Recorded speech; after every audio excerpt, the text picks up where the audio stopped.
अस्सलाम वालेकुम। आज का जो हमारा टॉपिक है ये है स्टरलाइजेशन। ये माइक्रोबायोलॉजी में बहुत इंपॉर्टेंट टॉपिक है। ये बेसिकली माइक्रोबियल ग्रोथ को कंट्रोल करने के डिफरेंट मेथड्स हैं। उससे रिलेटेड है कि हम माइक्रो ऑर्गेनिज्म और स्पेशली वो माइक्रो ऑर्गेनिज्म जो पैथोजेन हैं, जो डिजीज़ काज कर सकते हैं, हम उनको कैसे कंट्रोल कर सकते हैं।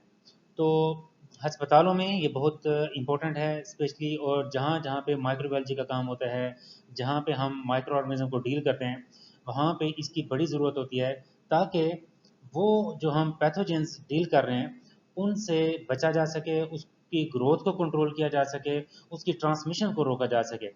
ये ना हो कि मरीज़ किसी एक वजह से दाखिल हो और वो और बहुत सारी बीमारियां लेकर चला जाए, या जो मरीज़ दाखिल हो वो अस्पताल के अमले को या जो लैब वर्कर्स हैं उनके अंदर वो डिजीज़ ट्रांसमिट करके चला जाए। तो आज हम इसकी बेसिक क्लासिफिकेशन पढ़ेंगे कि मैक्रोबियल ग्रोथ को हम कैसे कंट्रोल कर सकते हैं। इससे रिलेटेड जो है ये कुछ टर्म्स हैं बहुत इंपॉर्टेंट हैं जिनको समझना। डिसइंफेक्शन है। डिसइंफेक्शन में ये होता है कि हम जब कोई केमिकल या कोई भी मेथड अडॉप्ट करते हैं, उसमें वेजिटेटिव सेल्स जो होते हैं बैक्टीरिया के या वायरस या फंजाई या जिसके भी वो किल हो जाते हैं, लेकिन जो उनके स्पोर्स हैं वो किल नहीं होते। जबकि स्टेरिलाइजेशन में ये होता है कि जितने भी माइक्रोब्स होते हैं उनके वेजिटेटिव सेल्स और स्पोर्स दोनों किल हो जाते हैं। एंटीसेप्सिस में ये होता है कि हम कोई भी मेथड हम ह्यूमन टिश्यू पे या लिविंग बॉडी पे अप्लाई करते हैं, उससे ये होता है कि जो वेजिटेटिव सेल्स हैं, जो लिविंग सेल्स हैं, वो डेड हो जाते हैं, या वो इतने कम हो जाते हैं कि वो बीमारी पैदा नहीं कर सकते, जो उसकी एक इन्फेक्शियस डोज होती है। इस तरह कीमोथेरेपी भी एक मेथड है बैक्टीरिया की या माइक्रो ऑर्गेनिज्म की ग्रोथ को कंट्रोल करने का। ये हम कहते हैं कि ये हम जो एंटीबायोटिक खाते हैं, ये विद इन बॉडी जो हम मेडिसिन वगैरह देते हैं वो बैक्टीरिया को किल करती है। इस तरीकाकार को हम कीमोथेरेपी कहते हैं। बेसिकली ये एक अम्ब्रेला के अंदर आते हैं जिसको हम कहते हैं माइक्रोबियल कंट्रोल ग्रोथ। मतलब ओवरऑल हम इससे माइक्रोब्स की ग्रोथ कंट्रोल कर रहे हैं। कीमोथेरेपी विद इन बॉडी है, और बाकी जो चीज़ें हैं वो आउटसाइड द बॉडी और लिविंग और नॉन लिविंग ऑब्जेक्ट के ऊपर है। अब जो इसके मेथड हैं वो तकरीबन चार हैं। इसको हम इसके कुछ फिजिकल मेथड्स हैं, केमिकल मेथड्स हैं, मैकेनिकल मेथड्स हैं और बायोलॉजिकल मेथड्स हैं। फिजिकल मेथड में क्या है, एक रेडिएशन है। आपको पता है कि जो रेडिएशंस होती हैं ये भी जरासीमों को, माइक्रो ऑर्गेनिज्म को किल कर देती हैं। इसमें दो किस्म की हैं। नॉन आयोनाइजिंग रेडिएशन है, उसमें अल्ट्रावायलेट रेज हैं, यूवी जिसको हम कहते हैं, ब्लू लाइट अक्सर आपने देखी होगी। आयोनाइजिंग रेडिएशन है, एक्सरेज वगैरह हो गए, और कैथोड रेज हो जाती हैं, इसमें आती हैं। ये क्या करती हैं, ये जरासीम को, माइक्रो ऑर्गेनिज्म को किल कर देती हैं। इसके अलावा हीट है, ये फिजिकल मेथड में, उसमें ड्राई हीट आती है, मॉइस्ट हीट आती है। ड्राई हीट में अगर आप इंसिनरेशन है, मतलब हम चीज़ों को मुकम्मल तौर पे जला दें, आग लगा दें, तो उसमें भी सारे जरासीम ख़त्म हो जाते हैं। इसमें ड्राई ओवन है। ओवन में अगर हम कोई चीज़ रखते हैं या उसको प्रॉपर एक टाइम होता है, जो माइक्रोबायोलॉजी के, एक तो घरों में ओवन यूज़ होता है, उसमें भी जरासीम किल हो जाते हैं, लेकिन जो माइक्रोबायोलॉजी लैब में यूज़ होता है उसका स्पेसिफिक टेम्परेचर होता है, और उसकी स्पेसिफिक रिक्वायरमेंट होती हैं, वो भी जरासीम को, माइक्रो ऑर्गेनिज्म को किल करने में हेल्प करता है।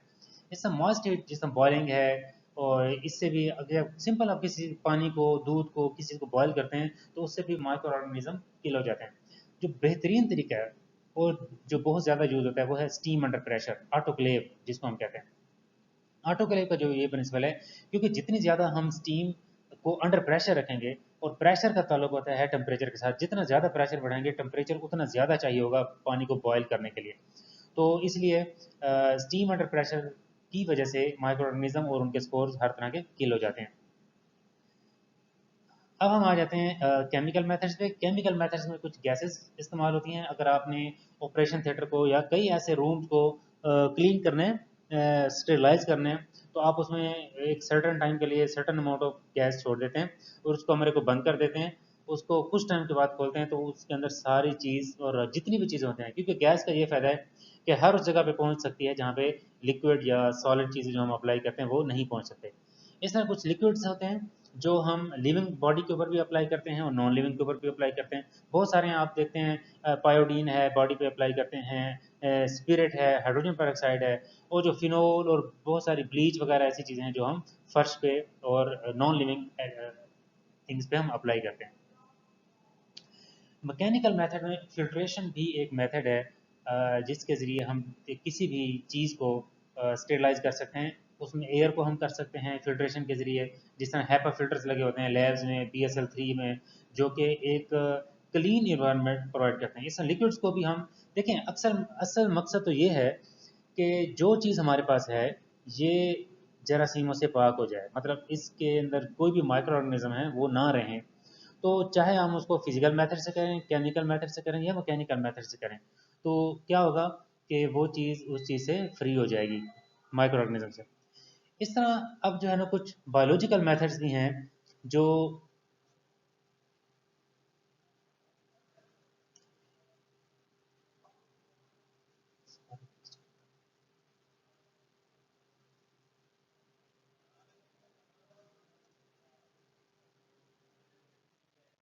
इस तरह कुछ बायोलॉजिकल मेथड्स भी हैं जिसमें प्रीडेटर आ जाता है, वायरस एज टॉक्सिन्स आ जाते हैं। आपने सुना होगा कि बैक्टीरियोफेजेस होते हैं, बैक्टीरियोफेजेस ये वायरसेस होते हैं जो बैक्टीरिया को किल कर देते हैं। इस तरह उनके कोई कई टॉक्सिन्स हैं जो माइक्रो ऑर्गेनिज्म को किल कर देते हैं, और प्रीडेटर्स हैं कुछ ऐसे ऑर्गेनिज्म यूज़ किए जाते हैं जो दूसरे ऑर्गेनिज्म को किल कर देते हैं। तो ये जो हमारे FSC मेडिकल टेक्नोलॉजी के बच्चे हैं, आप खसूस उनके लिए वो ये वाला मेथड ना याद करें, बायोलॉजिकल मेथड। बाकी जितने भी हैं ये मैकेनिकल, केमिकल, इसकी सब क्लासिफिकेशन, ये सिर्फ आप समझ लें कि क्लासिफिकेशन ऑफ स्टेरिलाइजेशन मेथड्स है, ठीक है। और इंशाल्लाह हम कुछ जो डिटेल में पढ़ेंगे वो हम ऑटोक्लेव को डिटेल में पढ़ लेंगे, और जो केमिकल मेथड्स हैं उनको हम डिटेल से पढ़ेंगे इंशाल्लाह। ठीक हो गया, इसमें अगर कोई सवाल हो तो पूछ सकते हैं। थैंक यू सो मच, अल्लाह हाफिज़।